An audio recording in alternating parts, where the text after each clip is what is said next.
Welcome to Surviving the Side Hustle, the podcast for high performers who've gone all in, but still feeling a little stuck. I'm your host, Rob Tracy, coach, speaker, and creator of the Prime Performance Process. If you're a solopreneur, small business owner, or just launched your side hustle and you're tired of grinding with no momentum, this is for you. Every week, we bring you guests that have broke the code, generated momentum, and finally got unstuck. And we're diving into their stories, their struggles, and their secrets to generating massive momentum in both their personal and professional lives. We don't do fluff here. We do frameworks, real talk, and share the kind of insights that get you unstuck for good. Welcome, and let's get rolling.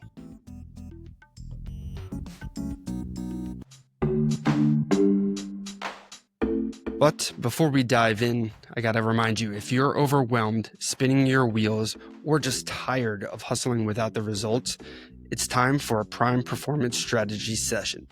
In this free call, we'll zoom out on your life and business, identify the real reason you're feeling stuck, and build a game plan to help you reclaim your confidence, energy, and gain some clarity so you can get back to doing what you set out to do. Lead, grow, and thrive. This isn't surface level coaching. It's a system built on resilience, intentionality, clarity, and alignment. So head over to survivingthesidehustle.com/free call to grab your spot today. Again, that's survivingthesidehustle.com/free call. Let's get going and help you look good, feel good, and do great things.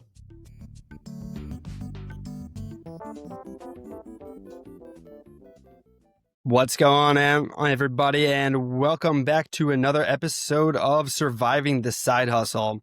I'm super excited because today I'm welcoming on Gary Chupik. Gary is a mental performance coach in the field of sports psychology with nearly 30 years of experience speaking on stage in various different roles.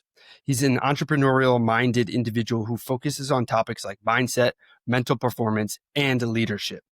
Recently, Gary spoke as a VIP speaker at a construction owners conference. Though he doesn't consider himself an expert, Gary has a wealth of real-world experience navigating the challenges of entrepreneurship and leadership. I'm looking forward to diving into Gary's insights on developing powerful mindset, overcoming obstacles, and applying sports psychology principles to everyday business and life. Gary, welcome to the show, man. How are you doing? I'm doing well, Rob. Thanks for having me. Yeah. I'm excited to kind of dive in and kind of hear about like what your journey's been like to get to where you are today. Because I know you got a lot of things coming up soon, and I know you're a busy dude. So I'm really excited to kind of hear, how'd you get to where you're at? Yeah, it's really interesting. I've been a reluctant leader most of my life, like ever since I was 13. So yeah, I've never really craved the stage or the limelight. I just felt like if I just do me really well, and then opportunity will find me. So that's kind of been one of my mottos in life. And over time, I just found myself in lots of leadership positions that, again, I wasn't really craving them, but I think people saw the potential in me. And then I just embraced it. And then when I was younger, I really sort of had a cognition that I should just be a sponge. I should just learn everything I possibly can in my teen and in my early 20s and beyond, of course, but really pronounced during that time. So I just kind of said yes to everything. Like whatever life was going to hand me, I was just going to say yes to it. And maybe it's a little bit like rolling the dice, but that's okay. And so I kind of feel like many of us, we don't get to choose the classrooms that we're in. We might have a sense of what degree we want to get, but we don't always get to choose our classrooms and how we get the degree. And so I just kind of feel like I've gone through a lot in my life to get the degree that I have. And one of those was being a pastor for 28 years. And I had a burnout in 2017. And I thought it was a good time to have a midlife crisis. And so I was like, well, what do I do with my life? Do I buy a Camaro, or do I just kind of hit the reset button in my life? Like, what do I do? And so instead of buying a Camaro or a Mustang, I decided to really just kind of rethink my life a little bit. And it actually came from sort of a business faux pas in a way, where I was offered a job and then I took the job and then they reneged on the job. And I was like, wait, what? Like I just quit my last job to do this one. So for the first time in forever, like 40 years, I didn't have a job. Like I've had a job my entire life. Ever since I was 7 years old, I was delivering newspapers. So at that point I was like, well, maybe it's a good time to think about what I want. And so that's what I did in 2017. And through various, what I would call divine appointments, I ended up meeting Russell Wilson's mental performance coach. And we just kind of hit it off. And he mentored me for a year. And then he hired me somewhere along the way, probably actually just a month or two in to mentoring. He hired me and I worked for Limitless Mind. Didn't do a ton of work for them, but yeah, that was just a really great experience with Trevor. And at that time, he was like top of the mountain, peak of success. He was on ESPN working with all these famous teams, and it was really great to have his affirmation.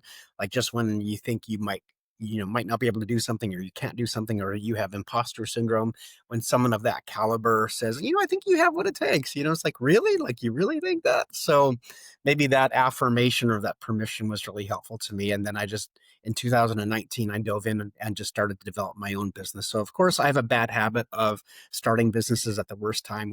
COVID was just around the corner, and I was like, what is going on? I don't know what to do with myself. I don't know how to get business, but I just went through that learning curve. And so, yeah, like the hardest times in life have taught me a lot. So here I am doing mental performance and leadership stuff, and kind of tapping into this idea of coaching. And I kind of feel like a lot of my life was not, even from the platform, hasn't been telling people what to think. It's always been asking good questions. So here I am 5 or 6 years later, just feel like I'm getting my feet wet still. I know it sounds kind of weird, but I just kind of feel like I'm learning still a lot of things. Yeah, and I think actually that's like the perfect time to get rolling with the business, because I feel like a lot of people were like doing the same thing where they're all of a sudden the world kind of stopped, and they give it a good opportunity for people to try new things, and you just got a little bit of a head start on everybody, and it sounds like it's paying off and you're getting the ball rolling now. So I'm excited to kind of continue on with here and with what you've got going. I know you've got some projects and things coming up now, but I want to dive in a little bit into like, what is it like actually working with you now that you've kind of got the business kind of squared up and you're rolling things, you've got the momentum on your side. What's it like when people come to you and they're like, "Hey, I want to work with Gary." What's it? Yeah, it's kind of interesting. Like a lot of us who do coaching, like yourself and consulting, you're always trying to assess what the need is. And sometimes a client might say they want something, but actually they need something different. And so you end up trying to say, I think what you're saying is you might want this. And so, yeah, there's definitely that assessment that goes on. But I think if I were to kind of say it succinctly, I would say three things. Number one is I have a playbook for the mind. So like a 12 session, mental performance coaching process. And I think it produces great results. And so there's that. So I call it a playbook for the mind. And then I have a game plan for life, which is how to live a high performance lifestyle. So how to take sort of that high achiever, that professional athlete sort of mentality, like what it took for you to be good at what you do. What if we could translate that into your real life? Because I think a lot of the days of, I won't name any names, but a lot of the famous athletes who, are good at one thing, maybe they're even elite at one thing, but they're a train wreck in the other areas of their life. So I was like, why can't we have whole life excellence? Why can't we pursue that? And so I have a playbook for the mind, a game plan for life, which is a 2-day experience. And then I have something called a 1-day elevate, which is me going into a business or corporate setting and just teaching businesses how to think like professional athletes and apply it to their business. Oh, that's pretty awesome. Pretty sweet stuff. So the playbook is what you kind of teach individuals on like a 12-week or a 12 session kind of program. And then your game plan is bigger picture. So like the first part for the mindset is like, okay, how do you kind of check the bells and balances and realign yourself? And then the game plans for more of the holistic lifestyle stuff. Yeah, I think so. Yeah, and sometimes you're doing crisis intervention, right? Like let's say, for example, the playbook for the mind, you're doing crisis intervention. Sometimes, like, let's say there's an athlete that's really struggling. So sometimes, a pro or college football coach will give me a call or someone from their staff and say, we have a player that's really struggling in a particular area. Essentially, they're saying, can you fix them? Well, I don't know if I can fix anything, but I can make an assessment about what I think the issue is and recommend a couple remedies. So I can do that. But it's more fun oftentimes to work with someone who's already really good at what they do and want to get even better. Because something that Pete Carroll told me one time was, Gary, the best always want to get better and the best always want to coach. And I'm just like, is that really true? But then Trevor Moawad, Russell Wilson's mental performance coach, said that he literally said that I talked to Russell Wilson 365 days a year, which blew my mind. I was like, is it 12 times? Is it like once a month? Is it twice a month? Is it once a week? It was 365 days a year that they checked in with each other. And there's a guy in Russ Wilson who just always wanted to be at his best, like just hungry for anything that would give him, sort of an edge to his game. And so I think in the same way, you don't have to be sick to want to get better. Like you can get better all the time. And so it's one of the misnomers I think about being a mental performance coach is that people feel like, well, I'm fine. Like there's nothing wrong with me. That's not it at all. Like what it is that I want to get better at what I do. I did something or created something called the mental health bridge assessment.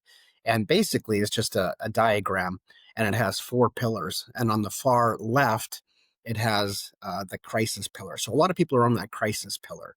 And there's a bridge to the next pillar, which is coping. So that's the coping pillar. And so what I think most mental health does is it just focuses on those 2 pillars. So how do we get out of crisis so that you can cope with your life? And so they'll offer, some type of strategies like mindfulness and so on and so forth to help you, cope with life. But I just think that is like, it's shortchanging the potential for all the people in our society or in our schools or on our teams where we're just stopping at coping mechanisms, but we're not teaching them the next pillar is how to thrive. And the final pillar is how to live a transcendent sort of life. Like I know what my life's purpose, calling, vision, strategy, personal philosophy, assignments, like you just got it all dialed in for whole life excellence. So yeah, I think it depends on where people are on that bridge assessment. I think is kind of how people engage with me and how I engage with them. So I'll try to figure out: are they in crisis? Are they coping? Are they trying to thrive? And are they transcendent? And there's a bridge between each of those pillars, and there's certain things that have to be accomplished before you go from pillar to pillar. Yeah. So when you're talking about how some of the more exciting people to work with are those who are kind of striving for excellence and pushing and looking to kind of evolve it reminds me of a couple of athletes that I used to work with back in strength and conditioning, and they were always super excited, asking a lot of questions because they really cared about understanding the why behind it, and that was always really fun for me to work with because one, I'm working with an individual who's pushing. Two, I get to teach a little bit while I'm out there working with somebody. And then three, it shows that they really do care. And it's funny too, because they'd always like apologize, like, hey, I'm so sorry for asking all these questions, but like, why, what are we doing this versus that? And I'd be like, no, this is awesome. I love this. This is exciting. I want more people like you because what really motivates me to keep showing up. So I can totally see what you're saying about that. Yeah. Agreed. And what's and if you are into the fitness world, which I know that you are, it's like to go from like, let's say you're benching or something like that, or squatting, like to go on a bench press from 50 pounds to 100 pounds, you can do it fairly quickly, right? You can do that. But to go from, let's say, 90% of your max to max, that takes a while to do that. Like it's hard work to do those final 10 or 20%. And I think in a lot of ways, but that's where the fruit is for a lot of athletes, like playing instinctually and like trusting your plan, trusting your training, trusting your position, what position you're in, like trusting your instincts. Like if you can get to that place where you're trusting yourself and you're trusting your instincts, it's a pretty special place to be for an athlete. Yeah, yeah. And going back to that bridge assessment that you were talking about, I totally agree with you too. I feel like today's society, I guess, just treats those first two principles that you're talking about, the crisis and then the coping one. And I think we do that because there are so few people really pushing for that excellence, right? Like, I feel like, hey, let's just get everyone to where they feel comfortable and where they're just kind of willy nilly. And then, like, what is the saying? It's like the cream of the crop or rises to the top or something like that. Or I don't, but so like then the rest of those who are really pushing really seek out experts like you that can really help elevate them to the next level. Yeah, and it's like it's the best job in the world. Like in some ways, being in the ministry for 20 years, in some ways, not all of them, but in some of the ways, feels like the worst job in the world because people expect you to be able to, have control over things or have authority or leadership or your ability to change things. When in reality, you're giving people access to you and your heart constantly, and so they bring their challenges and problems, and you live a lot, in crisis because your constituents do or Congress.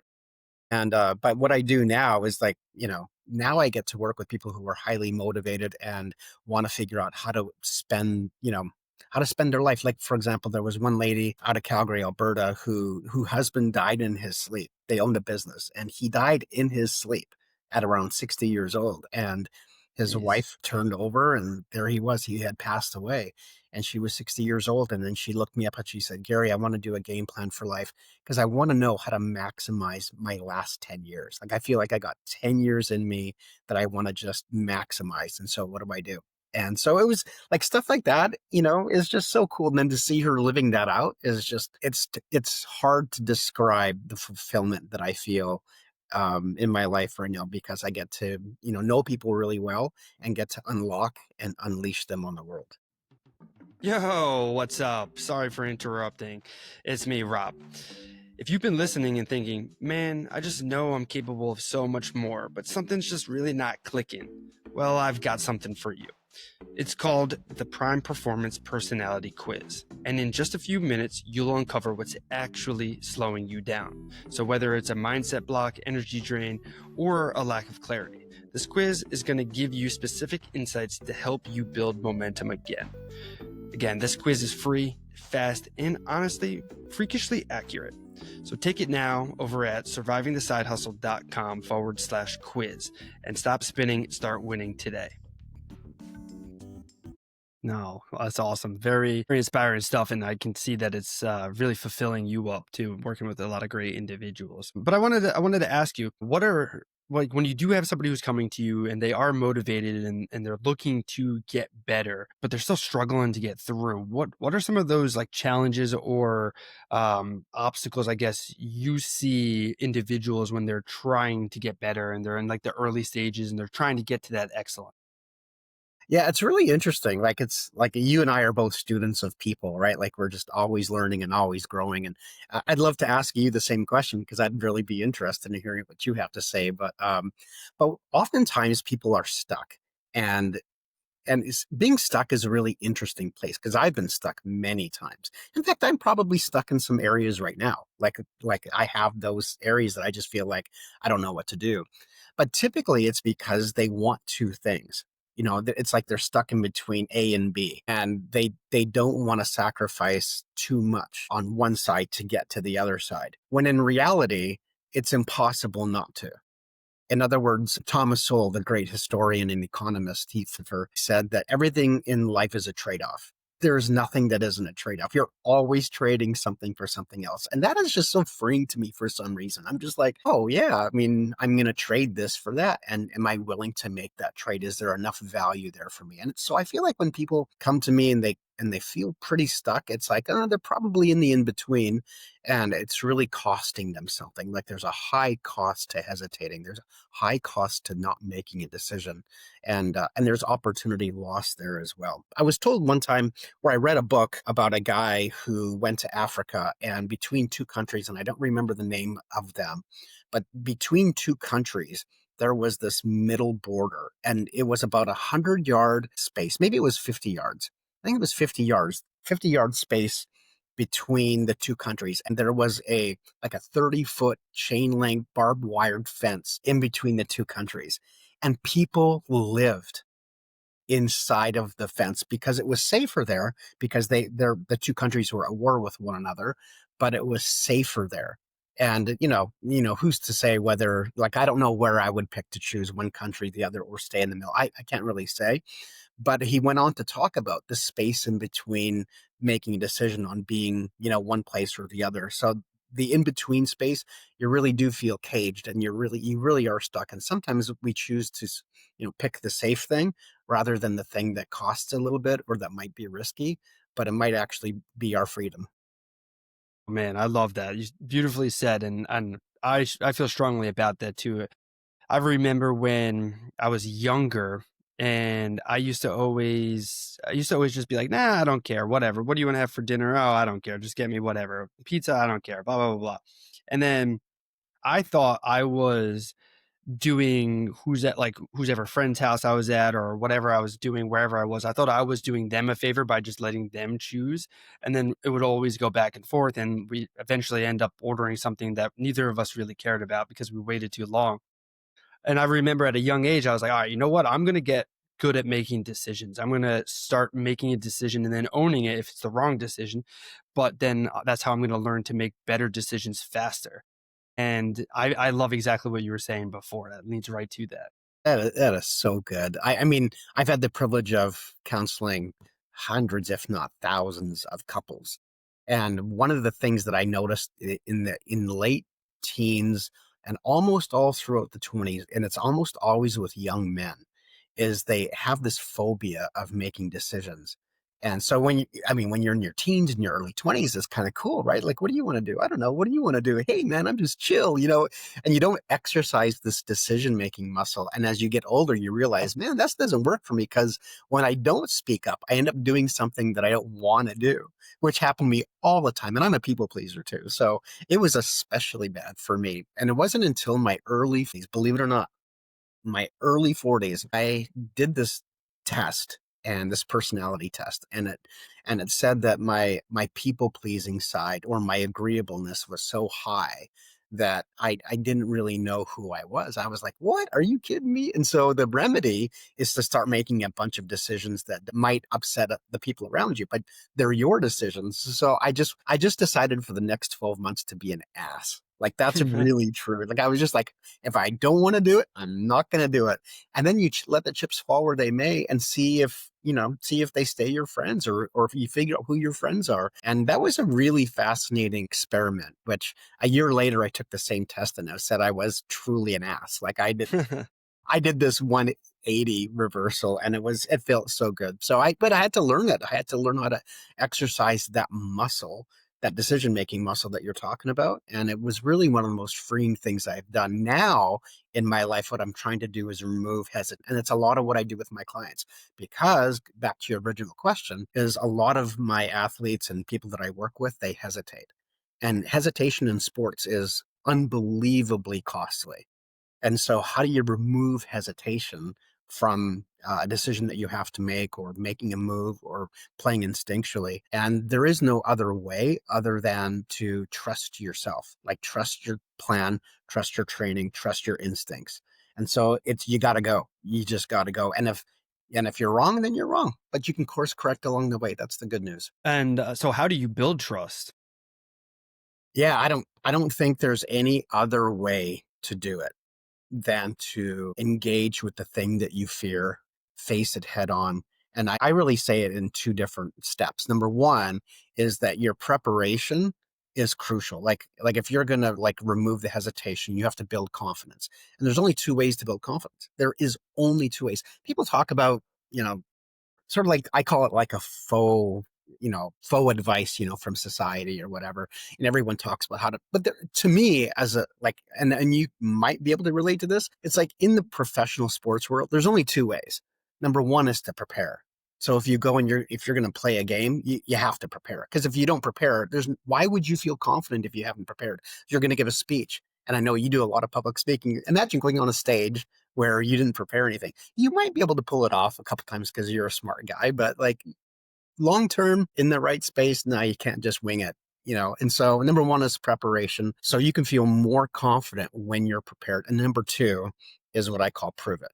You really have to prove things to yourself. It doesn't have to be, you don't have to prove it to anybody else, but you do need to prove it to yourself because you got to lay your head down on your pillow at night and convince yourself that you can do something. So when you start proving things to yourself, and then you can be confident. And it's sort of like it leans into like a third part of this, which is yes, you can be confident. Yes, you can prepare, and yes, you can prove it to yourself. But what we're really trying to do is an optimistic person. And notice I didn't say positive. I said optimistic.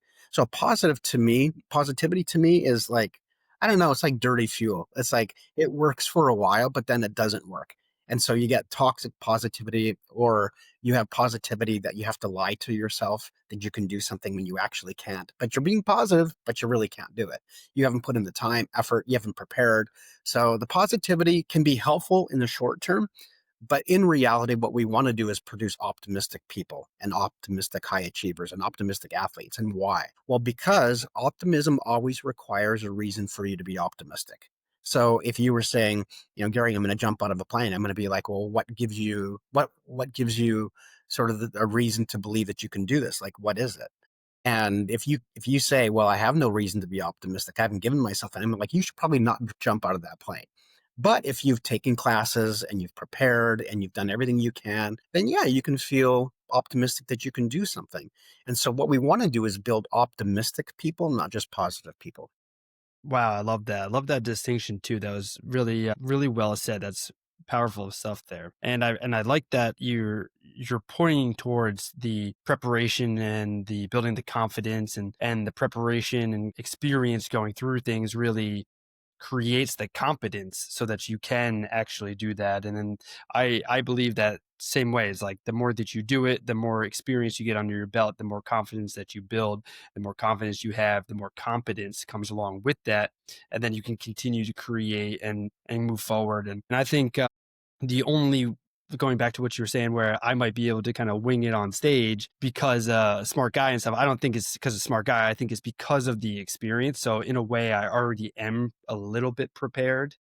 But like if you were to ask me to go out and speak on like brain surgery, there's no way I'd be able to pull that off because I have no experience or background on that at all. But if you were to go out and ask me to talk about gym or how to connect with more people or how to network a little bit better or et cetera, I might be able to kind of wing it a little bit. But yeah, I love exactly what you were saying there. Yeah, yeah. It's really interesting. Like people talk about instincts. Like instinctually, you can go up and probably speak about 10 or 15 different subjects with a high degree of expertise. But it is kind of interesting where your instincts really aren't just a feeling or a gut feeling. Your instincts come from this wealth of experience and the wealth of opportunities that you've taken, and it's like people you've met, and experiences you. So it's not just like a gut feeling. It's like, no, you can trust your instincts on a lot of the stuff and probably do quite well. Yeah, and actually, I do this like kind of improv drill with a couple different groups in different workshops that I facilitate. That is pretty fun. Where we do put you in front of everybody, and you do have to go explain something that you don't really know anything at all, but you have to like try, and you have to like try to piece things together, and it's really meant to just kind of push that comfort zone and see if you can kind of piece a little bit together on the Wow, I fly. love that. I'm sure that would be like a hilarious and really fruitful exercise. That would be awesome. Yeah, because I think, like for example, if I went up on stage and I didn't know what I was talking about, I didn't know the topic very well. I have this system in my head that I've used over the course of many years. And what was weird is I thought everyone could see my system, but nobody saw it, which is weird, But I was like, this must be so obvious to everybody. But I always started a lot of my talks with this system. Like goes me, we, topic, you, us. Right. So the me is me telling a story about something. The we is connect anybody else relate. Can we relate to this story, or is there something in the story that you can relate to? And then the topic is you might have your one, two, or three, or how many ever points, and then you finish with you, like you're like, what are you going to do with this information? It could be life changing for you. And then us is, what if we all did this? And I just found that to be such an easy way to trust myself with something, even though I might not know it super well. But so much of this is like surrendering to the way that you've been wired and trusting yourself that you can pull it off. So there are lots of times where I did get up and I did have to wing it. But if you've done it enough times and you sort of have a system or a process that you've picked out, then that can help you be confident. Yeah, I love that. That's some awesome stuff. But I do want to be curious of your time. I know you've got a lot of things going on. Before we started recording, you were talking about some other events and things of that sort. So I'm interested to hear, what are you most excited about for the rest of this year? Yeah, no, that's a good question. It's funny, like, I don't know about you, but for me anyway, usually the summers are pretty slow. And then, late August, things start to pick up because everyone's planning for the fall. So, what I'm really excited about are global opportunities. So, obviously, I speak here in America and in Canada, but in the last couple of weeks, I've gotten international invitations to come, and so I'm excited about having a global impact and sharing my material because I think that the material that I have, I think it's really really good. I think the material is fan. In fact, I think the material is world class. Like I've never seen anything like a game plan for life like I do it. And that sounds arrogant, but I don't mean it to be. But it's that good. But I think the content is outstanding. I'm not sure I'm outstanding, but I know the content is really good. And I have to work on my delivery constantly and that kind of thing. So I'm really interested and excited about sharing the content internationally. And I have a website that has 250 million clicks a year who wants in 48 different languages who wants to use my game plan for life. And so they want me to put it in digital form so they can distribute it throughout the world. So I'm excited about that. And yeah, just having a global impact is what I'm really interested in. That's pretty awesome. That's crazy numbers too. You said 250 million. Wow. That is wild. So if someone's listening to this and they're like, yeah, I love this. I really want to check out this playbook and even more so, I want to get the game plan or I just want to hang out and talk to Gary. Like, how do people get in touch with you and are you taking on new clients? Yeah, I'm always taking on new clients. I'm kind of on a probably just like you. It's like a first come, first serve kind of basis. But if people want to find out more about me, they can go to Instagram, and I'm Elite Mindset with the blue verification dot, and that's because where most of my clients are. I think they're also on LinkedIn, but if people can just Google my name, and my website is Elite Mindset Nation because I want to create a nation of high performers who are servant leaders, risk takers, entrepreneurial, just really mentally tough people who want to make a difference in the world and who want whole life excellence. So yeah, so I appreciate your asking the question. I know people can call you, like you're far better at so many more things than I am, but yeah, if people want to find out more, they can go there. Awesome. Yeah, there you go, guys. Make sure you follow him on Instagram, connect with him on LinkedIn, and then make sure you go over and check out his website at the Mindset Nation. Just Elite Mindset Nation. Okay, just elitemindsetnation.com. All right, Gary, man, I appreciate this. Thank you so much for coming on today. I know you're super busy with a lot of things going on, projects and people, and great work that you're doing out there. It means a lot to me that you're taking the time to kind of share a little bit about your experiences and a lot of your insights too. Like I'm stealing that thing too, the framework, Me, we, you, me, we, topic, us. yeah, so I love that too. I'm going to be listening back and taking notes as well on this episode. So, Gary, seriously appreciate it so much. Thank you for coming on today. Yeah, I appreciate you having me. Thank you. All right, guys. Hopefully, you guys grabbed as much value as I did, and we will check in again next time.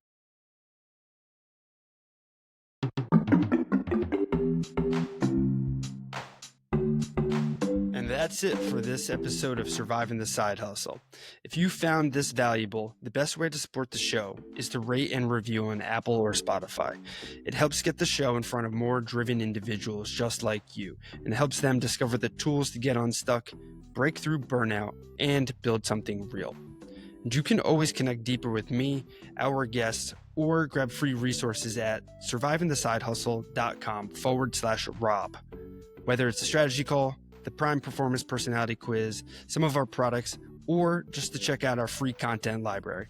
Connect with us over at survivingthesidehustle.com/Rob.